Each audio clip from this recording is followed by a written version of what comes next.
Guys, it's been a while since I made a video, so I decided that in this video I'm gonna take you with me to the hospital where I worked in med-tele unit. So I work night shift, so I'm gonna give you an overview about the night shift routine. I'm all set. So time check right now, it's 5:50 in the evening, so I usually leave around 6 p.m. Okay, so if you want to know what I usually do during my night shift and just to see my night shift routine in the hospital, please keep on watching.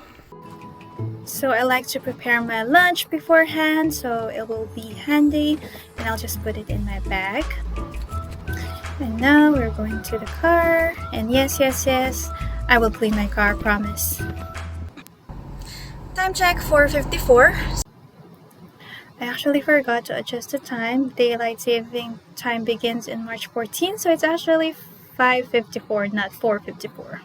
So we're a little bit early than the usual, so we're going now to the hospital. The hospital that I'm working at, it usually takes me about 30 minutes drive if there's no traffic.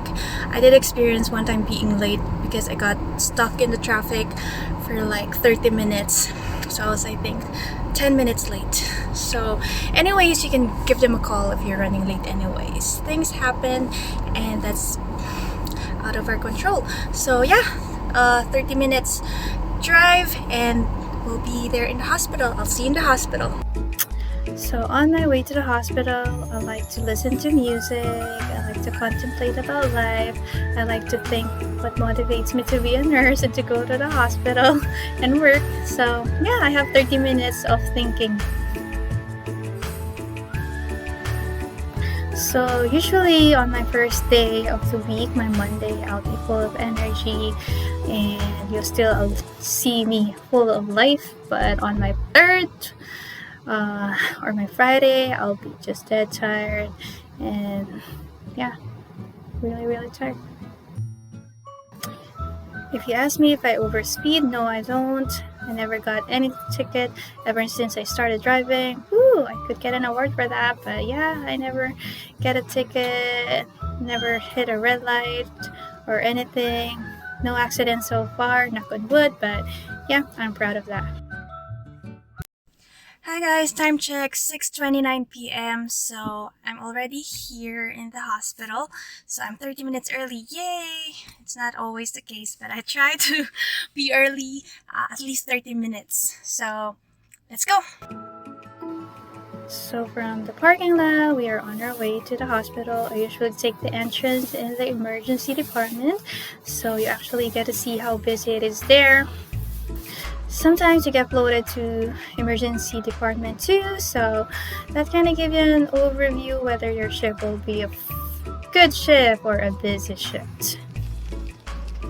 So this is the hallway. I don't walk this fast, guys, but our unit is on the second floor, so I'm using the stairs.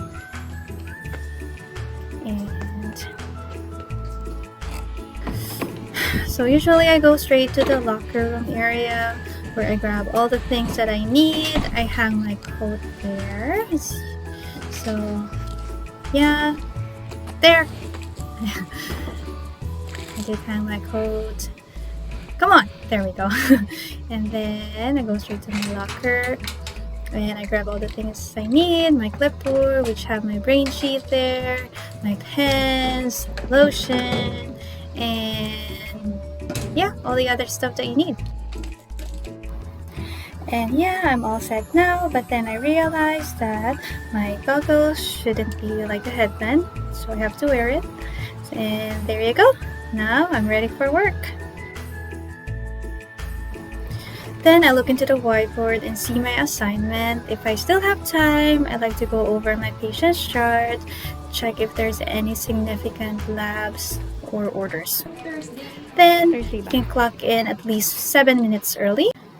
I like to put some flushes on my pockets so I'm ready when I need it. It's always nice to have it handy. And then a couple of alcohol swabs as well.